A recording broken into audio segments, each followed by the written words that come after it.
বঙ্গ উইন্ডোজে আপনাদের আরও একবার স্বাগতম জানাই। আজকে আমি দেখাবো এমএস এক্সেলে অটো বর্ডার দেওয়ার পদ্ধতি।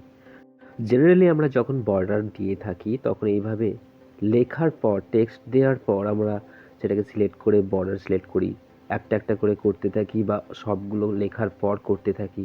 কিন্তু যদি আমরা এমন সিস্টেম করতে পারি যার ফলে যখনই লিখবো সেটা অটোমেটিক্যালি লেখার সাথে সাথেই বর্ডার হয়ে যায়, তাহলে তো অনেকটাই টাইম আমাদের সাশ্রয় হবে।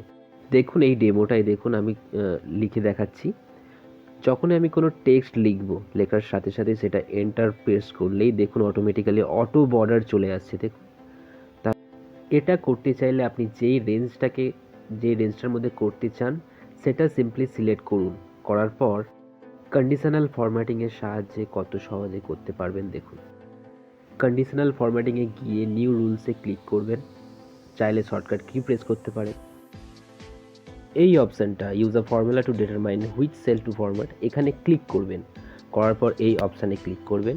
করার পর সিরিয়াল নাম্বার, যেহেতু আমরা সিরিয়াল নাম্বার প্রেস করব তখনই বড়টা হবে, তো সিরিয়াল নাম্বার সেলটা প্রেস করার পর প্রথম যে ডলার সাইন আছে সেটা রিমুভ করবেন। এবারে পাশে থাকা যে ড্রপ ডাউন আছে এখানে ক্লিক করবেন। করার পর দেখুন ডান দিকে নিচে ফরম্যাট বলে একটা অপশান আছে, সেখানে ক্লিক করবেন। আউটলাইন যে অপশানটা আছে ওখানে ক্লিক করে জাস্ট ওকে করে দিন, তারপর আবার ওকে করুন। করার পর আপনার কাজ কমপ্লিট। এবার আপনি যা লিখবেন, যে কোনো টেক্সট লিখবেন, যেই সিরিয়ালে লেখেন না কেন সেটা অটো বর্ডার হয়ে যাবে। আপনি যদি কয়েকটা ঘর ছাড় দিয়েও লিখতে চান তাহলে কিন্তু অটো বর্ডার হবে, কিন্তু আপনার সিরিয়ালটাকে মেনটেন করতে হবে। সিরিয়ালের যে বক্সটা আছে ওটা বাদ দিয়ে যদি আপনি পাশেরগুলোতে লেখেন তখন কিন্তু অটো বর্ডারটা আসবে না। সিরিয়াল ইনপুট করলেই অটোমেটিক্যালি চলে আসবে, মানে সিরিয়ালটাকে ধরেই তো আপনারা কমান্ডটা দিয়েছি। তাহলে এইভাবেই আপনি খুব সহজেই অটো বর্ডার ক্রিয়েট করতে পারবেন, যার ফলে আপনাকে বারবার বর্ডার দেওয়ার প্রয়োজনই হবে না।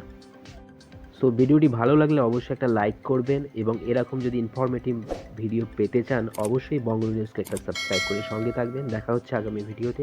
ধন্যবাদ।